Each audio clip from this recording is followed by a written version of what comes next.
Sports, where we review all the best sports clips from around the country.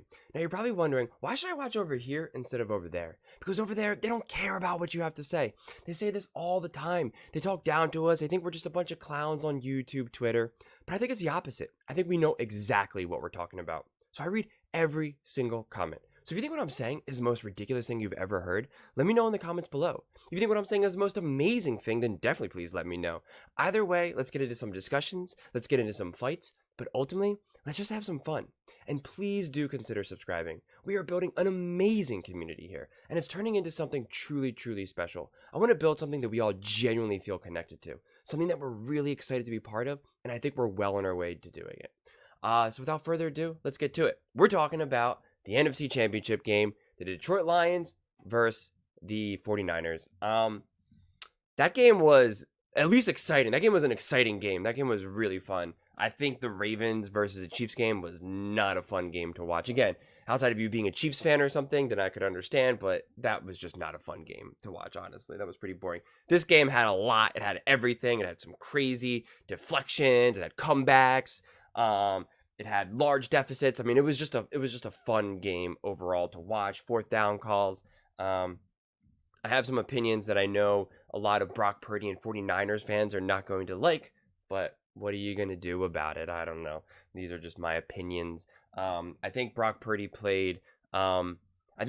had two games, both really well and really, really awful, and got very lucky. But let's see what postgame has to say here, and then I will share my thoughts more.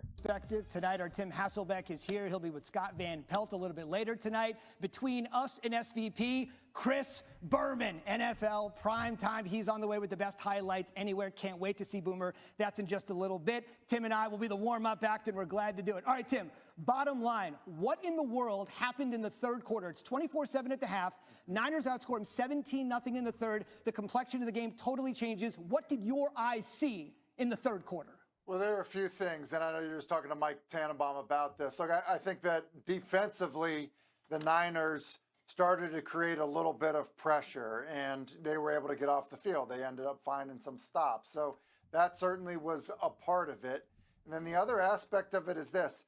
Brock Purdy, he ended up making off-schedule plays. So look at that combination of things. And we're looking at a failed fourth down attempt by Detroit there. This is another one. That should have been caught. So when that was a bad throw. Those are basically turnovers. And then you have that combined with a turnover. And then there were plays throughout the game. And I think we need to give Brock Purdy credit for this. Just the off-schedule plays. There's been so much talk about being a game manager. And I guess that's, the insult and all the credit that has been given to the talent around him. He's got really good players around him.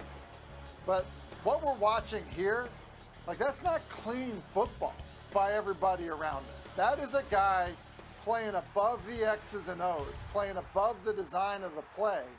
And he's going to the Super Bowl because of it. I can't overstate that enough, Zubin.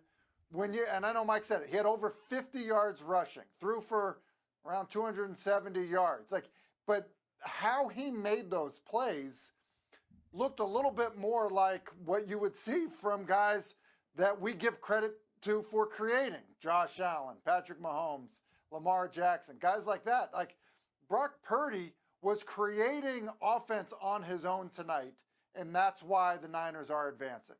The Niners are going to be 2.5-point favorites. The line is out. Get your ESPN Bet app out, ready to go. 2.5-point favorites, Super Bowl 58, ready to rock. February 11th in Las Vegas. And of course, ESPN is going to have coverage banged out starting right now and essentially nonstop for the next 2 weeks. All right, Tim, let's talk about this for a second here with Purdy. He is now 5-1 against #1 overall picks. If you're wondering, the one loss came against Joe Burrow, who of course lost the Super Bowl. Purdy will hope to avoid that fate.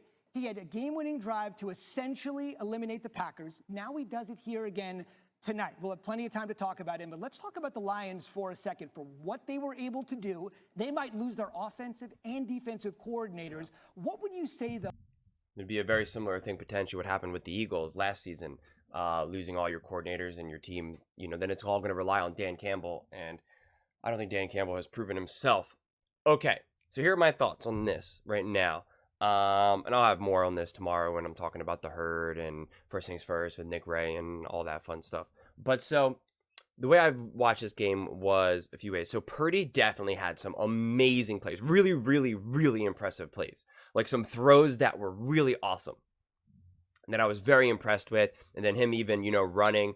I always thought about this, about quarterbacks that aren't really known to run that much, like oftentimes in these big games like this, they usually it's there for them to take because it's not what the game plan is, and it catches them off guard. And I never understand why things like that don't happen more. And so that's what they did, and that was great. But Purdy also was very fortunate, and this is where a bunch of Purdy fans and Niners fans are going to get real mad at me, but he literally he could have again had 3 interceptions, definitely a second one, okay? And that one, I mean, if that didn't go off his helmet, that would have either been intercepted, or let's just say it wasn't intercepted, that's fine. But that literally accounted for 60 yards of Purdy. I mean, Purdy wouldn't have even broken. Purdy would have just had a little over 200 yards if that was the case, and potentially 2 interceptions and a passer rating of 85 or lower. So a rating of 85 or lower. So so again, it's you saw kind of the tale of two things with Purdy. Again, really, really awesome, great plays, and then some really, really, really bad throws, questionable throws, sailing over the receiver's head. I mean, just not good. And again, a bunch of Purdy's yards were, again, yards after catch, just tossing it to McCaffrey and then having him just go. And Debo, all of those things can't be denied. But again, Purdy absolutely made some great throws. I'm not taking away from that. He made some great throws. Let me say it one more time. He made some great throws, great plays.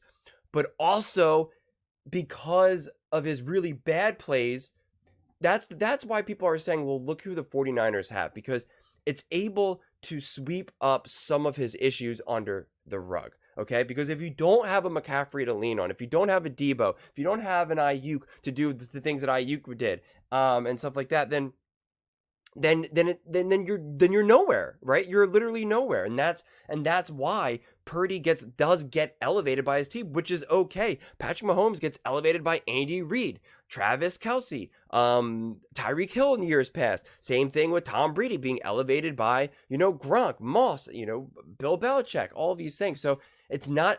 People are too sensitive to this idea that just by saying that the players around him are helping him.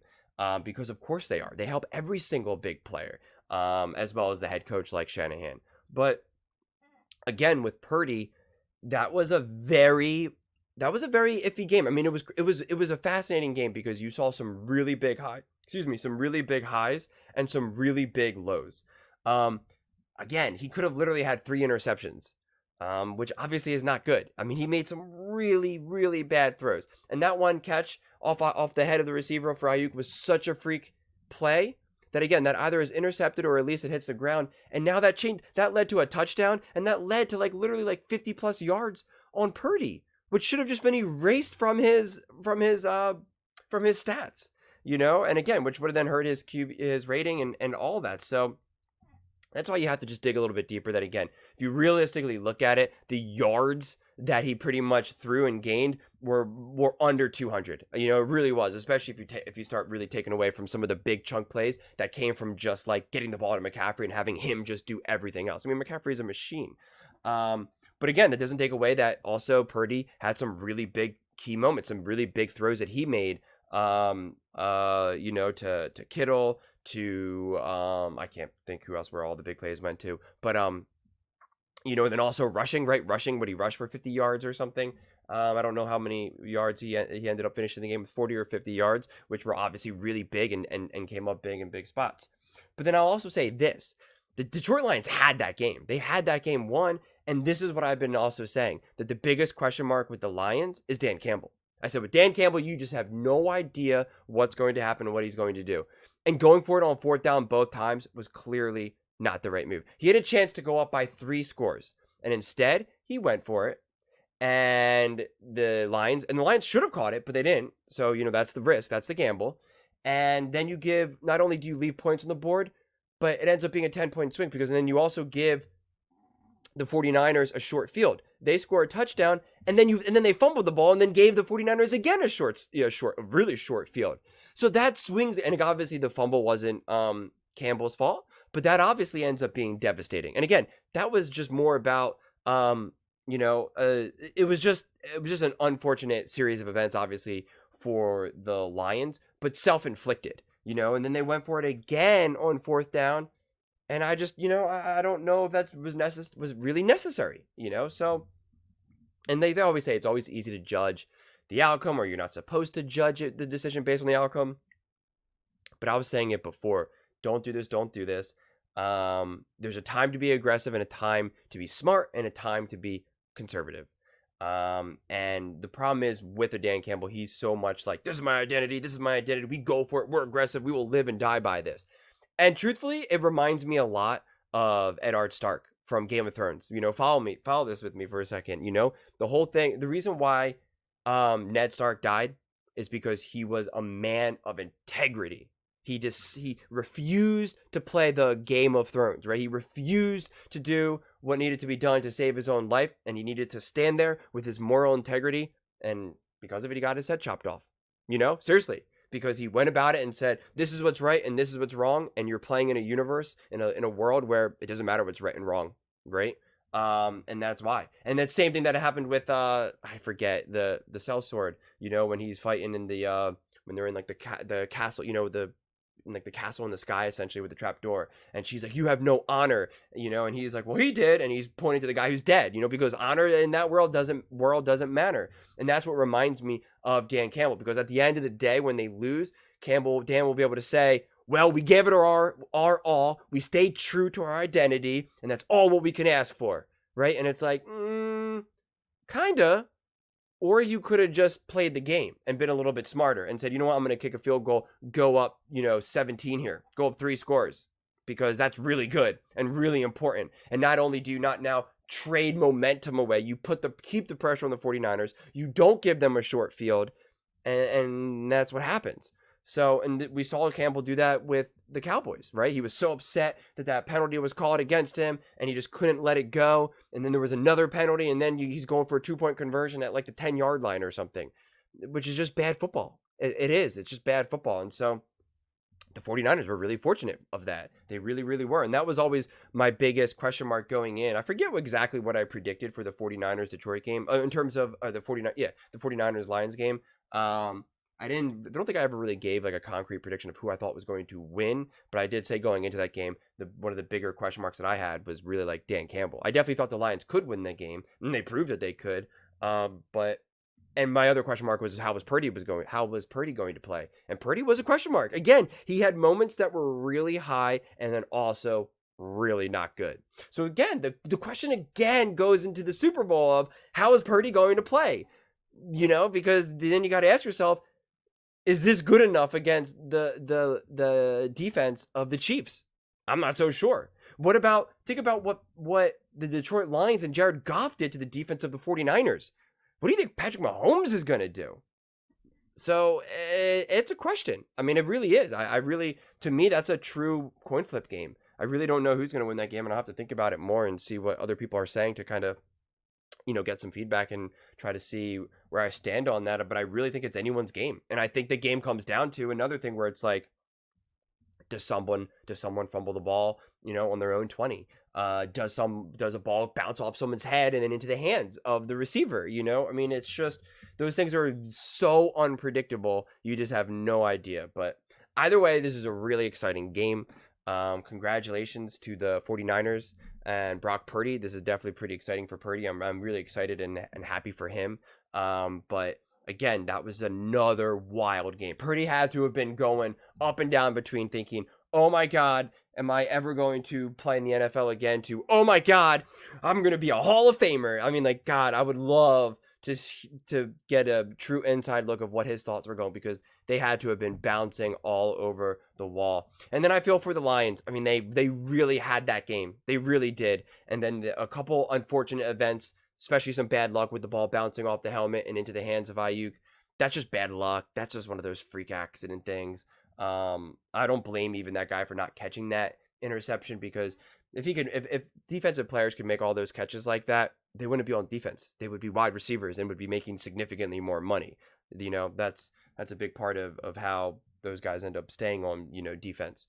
But nonetheless, exciting game. But I feel bad also for the Lions because, they lose Ben Johnson and their defensive coordinator. They could have a very similar thing that happened with the Eagles. The Eagles went to the Super Bowl. They had elite offensive coordinators and elite defensive coordinator, and those coordinators left, and then the Eagles really suffered and struggled because the whole thing wasn't all about Sirianni.